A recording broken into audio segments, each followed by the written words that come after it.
I am such a firm believer that AI is like efficiency, that's table stakes. It's like the entry point. What it does is it actually exposes a whole lot of messy problems, bad data, bad systems. If you have a bad system, if you have a team that just wants to read the cliff notes, that's going to show up in how you support your customers and how you acquire them. If you have ones that are not invested in actually taking the information, digging deeper into it, and doing the work and finding the insights from what it's surfacing, then you're just going to have a compounded problem on your hands. Welcome to the MBD Podcast, the show where we dig into what's actually working or not when it comes to scaling businesses with the people who've been there. And today's guest has definitely been there. And why don't you go ahead, introduce yourself, talk about where you've been, where you're at, where you're going.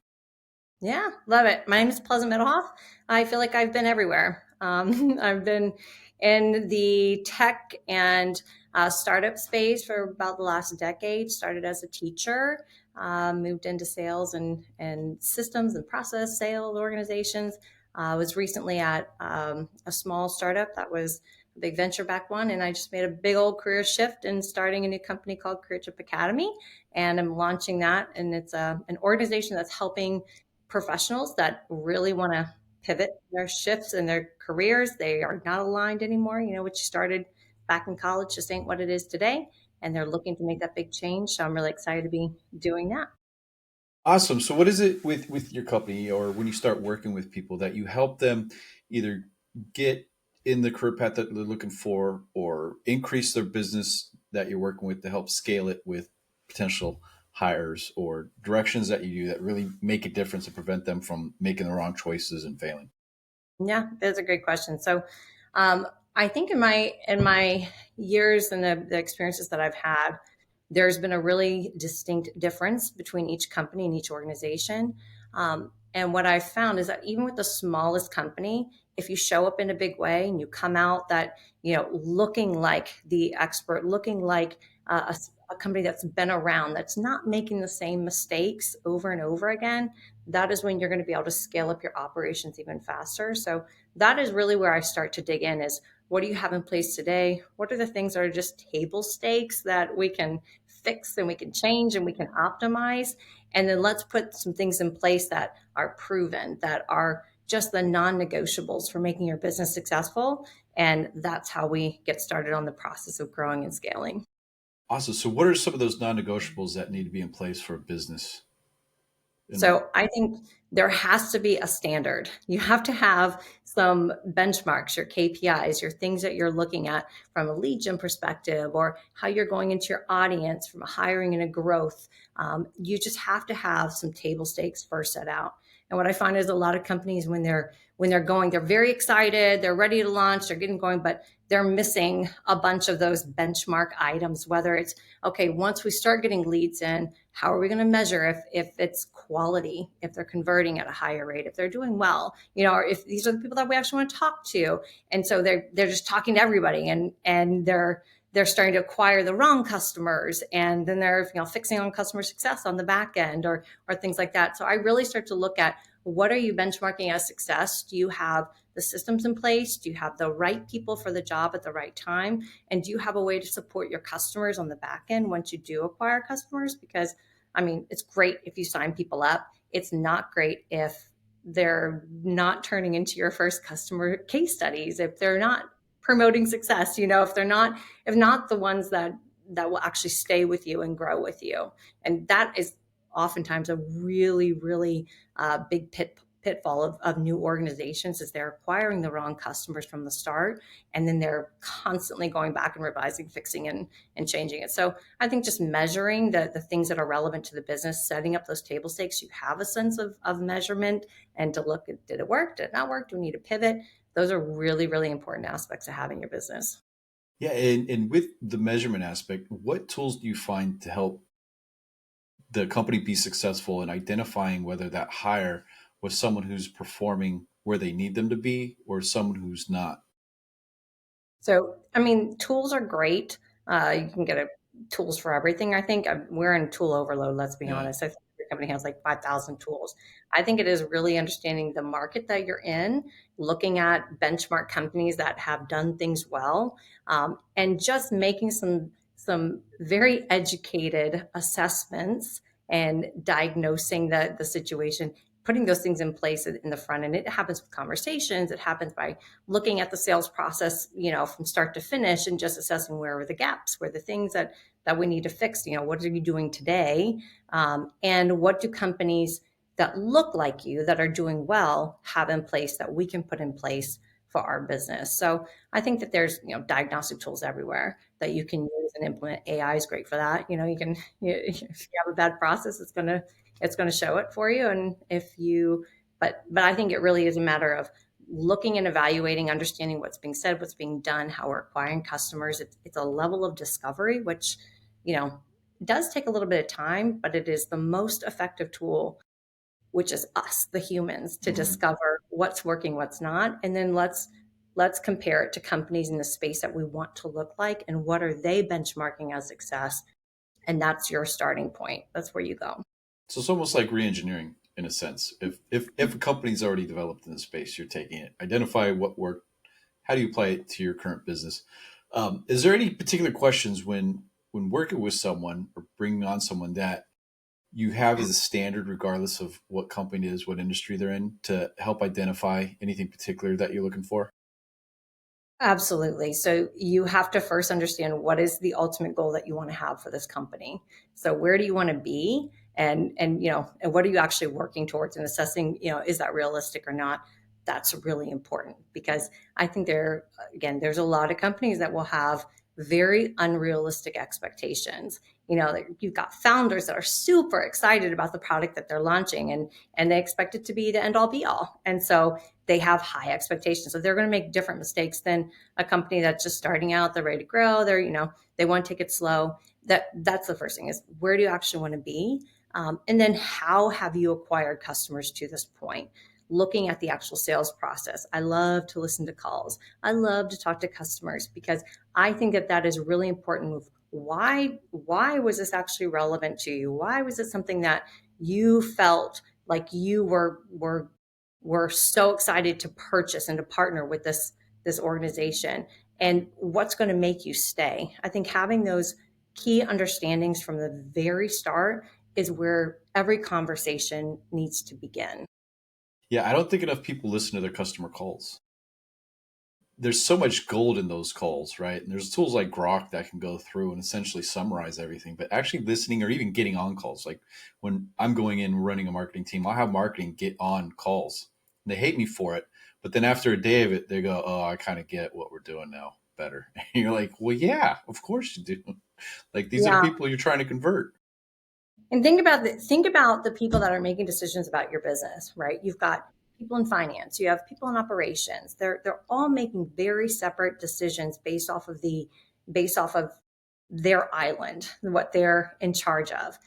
And if you don't have everyone bought in that we are for the customer, so therefore we need to know our customer and spend a little time doing that digging in, then you're going to have such a disconnected system. And you're going to have people that have goals that look on the surface like they're the same. But when you start implementing the steps to get to those goals, that's where you see paths just split apart. But one thing I will say is, the tools that we have, like Grok and all of the other tools to analyze customer calls, look at it. I am such a firm believer that AI is like efficiency, that's table stakes. It's like the entry point. What I believe AI does is it actually exposes a whole lot of messy problems, bad data, bad systems. If you have a bad system, if you have a team that just wants to read the cliff notes, that's going to show up in how you support your customers and how you acquire them.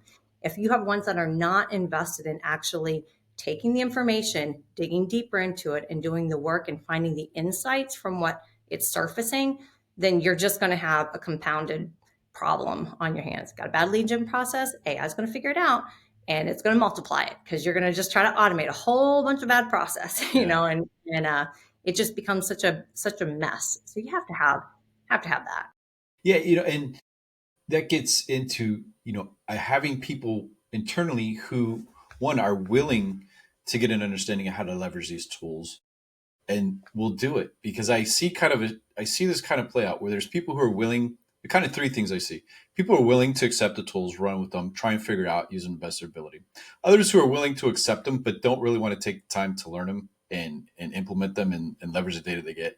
And then the last ones are they just don't even want to deal with it because it's technology and they don't want to deal with technology. And it's like, okay, well, you won't have a job soon.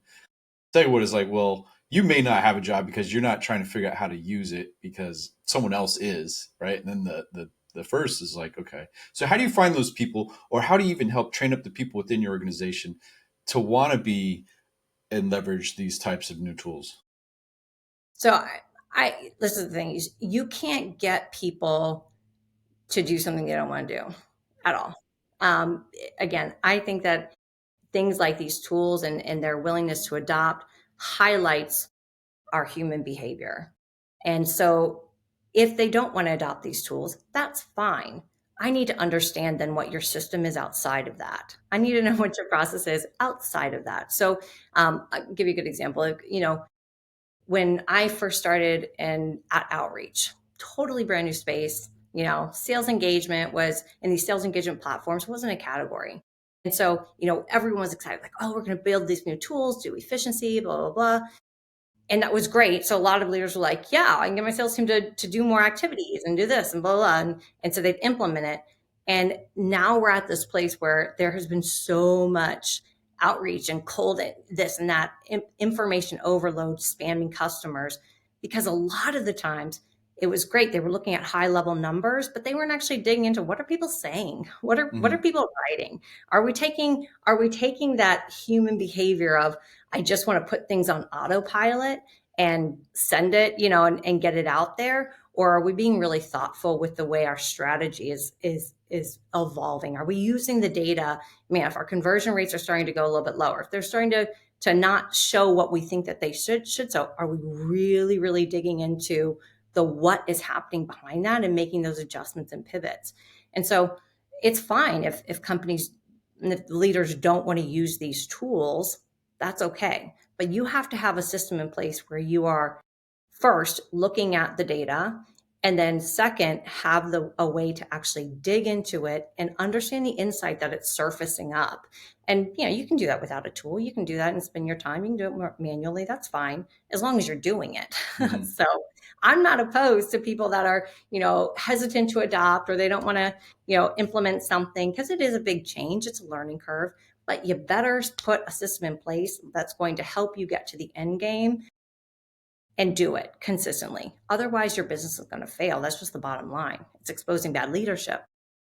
Yeah, it in that, because doing it manual, like I look back coming from business intelligence and data analytics, and I'm like, I'm doing stuff in seconds that used to take me all day to do. I used to, aggregate data, get the spreadsheets, do queries, rough formulas to pull this information together. And now I upload the spreadsheet into even ChatGPT, and it's like, hey, can you tell me these different things that was going on, or what can I do better based on these conversations? And it's just like, hey, here's the commonalities of it. Here's what customers are saying. And now it's like, wow, you just aggregated all that information that I would sift through to create this analysis of within a second. And it's just like, so when I hear, the manual process, I'm thinking as a business owner myself, I'm like, man, these people, they're not going to stick around my business, because I know someone's out there that's going to do it in a fraction of the time they're able to, because they're not adopting these tools.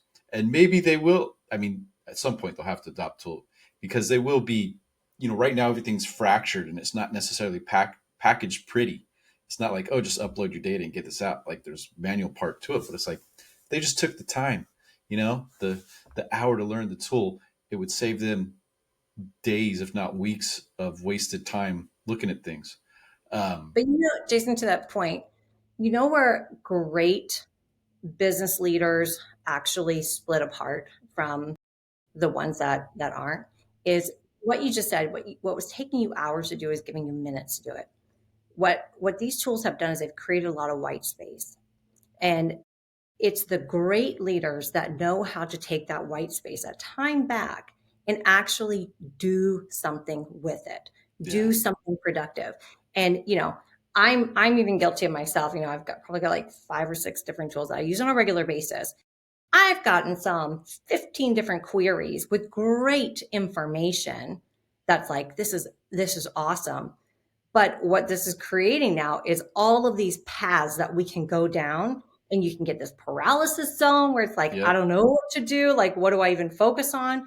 It's the ones that can actually dig deeper into it, look at it and say, this is a problem or this is a change. How do I now implement it? How do I coach my team to make this better? How do I use this information and fill this time that I once was doing all of these repetitive things, how do I now use that to actually be more thoughtful, to drive Hmm. more awareness, to make my people, make my team better, help them in different ways. So it's exposing, I think, a lot of some of the bad behaviors that a lot of us are guilty of, which is, okay, great, we've got time back now. Are we going to spend that on the things that matter and digest that information and using the higher end of the learning curve? Or are we just going to keep filling it with things that really aren't impacting our business in a really strategic and thoughtful way? The noise, right? Like I think we're all guilty of getting caught up in that noise. And I recently heard something where one of Steve Jobs' old employees was saying that the noise, Steve Jobs was able to filter out 20% or 20% or 20% of the noise was able to get through, and he was able to focus 80% of the time. They're saying that Musk is able to focus 100% of the time. And you see it with what they drive in business and the success they have. Like a lot of us get caught maybe 40% of the time we're able to focus, and then 60% is noise. Like you said, we got all these different things now, all this new information that came in real quick. And you're like, okay, now what do I do? Which direction do I go? What's going to help the business? And you're like, let me go look at this other tool. Let me see what it says. And now you're down in this loop. Here's all my plans. What should I do first? Synthesize this for me, please. Help me. It is a real issue, to be Mm, quite honest. It is a real issue, and it actually heightens and it widens the gap of where we actually want to be and what we want to drive in our business, and us doing nothing about it. It's widening this gap in a lot of companies, and it's going mm. to be the pivot point between success and failure for a lot of organizations. Can you focus? You know, I was doing a lot with marketing programs right now with organic content, things like that. And one of the things that I'm seeing is like you could just be spread all over the place and just Oh, be yeah. spread. And it's like, huh. And there's so many thought leaders out there. There's so many frameworks. I mean, there's not a lot that I'm seeing that is brand new, and so the reality is we could get like, oh, this person did this really good thing, or this framework is really good. Pick a lane and go down it. If you don't pick a lane, if you don't implement something and just have it to where you can measure your process and did it work or not work, did this strategy work for our company or not work, and then pivot. I mean, you're floundering. You have Mhm. no way to actually go back, revise, make changes, and pivot. And people have to be better at pivoting. They have to be better at sticking in a lane. They have to be better at pivoting. It's total self-awareness. Pivoting now is something that happens so fast, whereas before, it was kind of like, oh, the idea was with my parents, it's like, oh, you need to go to college, you need to get a job, you need to stay in the company 30 years, then you retire, you'll get a pension, you're done. Now it's like every 2 years, like, well, that company, oh, they were doing this, so we're going to move over to this one because I got new skill set that I can use here. And look, they're doing this, so I want to go learn that. And it's like you're always learning something new, and it's always changing so fast. It's you got to pivot. You have no choice anymore. Yeah. You have to. You have to. And I mean, this is the thing is we used to down or look negatively. There's a negative connotation to job hopping, which, It I'm used I'm to be a not a lot worse. oh, it really did, but it still is very present. Yeah. And people are hopping from one place to another, but it's not a bad thing. It is not a bad thing if it's strategic. Hmm. And that is again where that white space kind of comes in of like, okay, now I'm seeing this information. I'm understanding this. I know this about myself. I know this about my career. I know this about my goals. So let me make a very thoughtful decision before I'm in crisis mode. And I have to like Mm. go and just hop to another job that will provide me a little bit of a better opportunity. But ultimately, I'm going to end up in the burnout zone anyway. Yeah.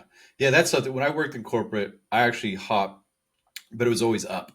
And then I would see other people and even, friends, they would do like horizontal hops. And I was like, what are you doing? Like, oh, I get 5K more over here. I'm like, what's the Yeah. point? What's the point? Yeah. You're like, Or, I that's mean, not strategic. so much. It happens in sales all the time. Right. You Yeah. see stats like 70% of sellers don't hit their quotas. So Mhm. what do? They go to another company and not hit their quota there, Right. and in reality, they kind of got into this sales path for different reasons. Nobody goes to school for sales. And it's just really not aligned to what they are, or it might be the sales not aligned. And they're Yeah. just not even realizing that this is why I'm not successful this type of a sale, because it is a long sales cycle and I'm more of a transactional person. I don't have the patience for a year and a half sales cycle. So maybe I shouldn't work for a nonprofit or work for someone that's selling to agencies. And, but it is an unfortunate symptom of our mentality of like, I need that instant gratification to do a little bit better, to feel like I'm making a better change, Mhm. versus if I change to something that's still not right for me, it's not going to be right for me. If Yeah. it pays a little bit more in the meantime. I find, and maybe you've seen this, is that the DIS assessment, and focus on, because you were talking about sales, the DIS assessment helps me identify people based on their traits if they're going to be a fit for the role in a lot of ways. Like, and with the DIS, I can pinpoint people who aren't going to be good for a longer sales process. Do you Yeah. ever use those? Have you had success with those now?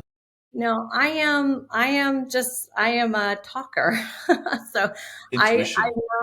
I've not honestly used assessments or any of the tests that would help bring those out. I've just honestly I've made my mistakes in hiring, and I've hired for multiple roles, different types of companies, have different types of audiences, different types of customers, and my fallback has always been my intuition and the questions that I ask, and knowing people's behaviors and mentality, the things that they are telling you, even from the little chit chatty statements that they talk about. Those are always used for me as an assessment of, is this person going to be someone that can actually do this role? Or do they have the actual internal things, those qualifiers that I know if it's a skill thing, we can teach them. But if they don't have this experience or this demonstrated pattern of behaviors, they're not going to be a great fit for it Yeah. at all. And it's an HR piece, I think, from a recruiting piece, from the job specs and the way that we word them and the things that we're looking at. And it's also the interviewer's responsibility to actually understand what it takes. Well, and I'll tell you this too, Jason, just as I know, the number of poor performing managers that are doing the interviewing, also kind of a an attribution to why a lot of our sellers aren't being successful. Because if you have a manager that really doesn't understand and have that process mindset and that intuition of how to acquire customers, and is knee deep in it, they're going to ask questions that answer, oh, you're like a great, you hit your quota, you were on sales and president's club for 10 years in a row, and like you're a top seller and this and this order, like I want you, and here's a big fat salary and a big fat Mm. commission plan. And and then you get these people that are like, oh, I've never oh, I can't even like understand how to use this tool because I don't have this technology prowess, and it's a very technical sale. That's a big problem.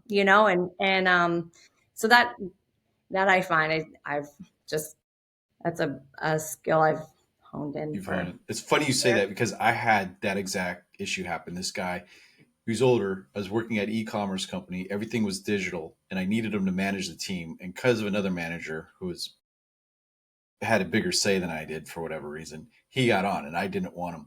Within 2 weeks, he was gone. He didn't know how to do reporting. He didn't know how to find the numbers so that way he could manage the team. All the things that I vetted out in the beginning, and within 2 weeks, he was gone. And he just didn't. He went out to have a cigarette break, and he never came back. And he sent me an email. He was like, "Hey, thank you for your time. You're very professional. I enjoyed working with you. I'm moving on to other things." I was like, Like, "Okay." that was like 2 days ago. Hey, buddy. I was like, "All Yeah, right, yeah. okay." I'm consulting with this company right now, and we just started the engagement. But they've had really bad experiences. They're the founders are selling. They're amazing. They are killing it as a founder led sales motion, and they have really bad heartburn because they've spent a lot of money investing in great salespeople to sell, and they sell into the education space. Mhm. So those kind of things to me, which they're like, oh, it's a big flop, and we spent all this money, a big fat salary, big fat OTE. And when you start questioning, like, what made you want this person? Salespeople are great at responding to answers. A great salesperson can spin it. It is in their experience. So have you actually sold into organizations that are very regulated and that have budgeting cycles that are fixed, that have a really long process to actually get your foot in the door? Even if they love you, they're not going to just buy you if Yeah. it's a big sale. What is their propensity to change? And you have to know those things, and can they relate to educators that have been there for 30 years, that, we have some that are super adaptable to technology and change, but a lot of them are just, they have done things all their career. And so you have to approach those relationships in a much different Yeah. way. And if you're not interviewing for those skills, those intangibles, then you're going to pick someone based off of their responses, based off their past performance numbers. And those are not great indicators. Yeah. Great points. So if someone's listening trying to scale right now, what's one piece of advice you wish you had earlier? I would say number one, you need to partner with a really strategic coach. Always find somebody that has done it, that is better than you, and that has the playbook. Number two, I would make sure that your systems are in place, that you have your systems to do the job and to measure and to analyze, whether it's yourself, spreadsheets, or a tool, and then pick a lane and go with it. Nobody can start. I mean, it's very hard to start out as a one size fits all. Like these platform plays and all of those things, they do not actually address the core problems of customers. And we're trying to guess, guess, guess, guess, guess. And we make a lot of assumptions about what we're solving for customers without actually talking to customers. So do your due diligence on the back end. Before you start signing people up, you need to have some really in-depth conversations and pinpoint the top three things that they want to solve.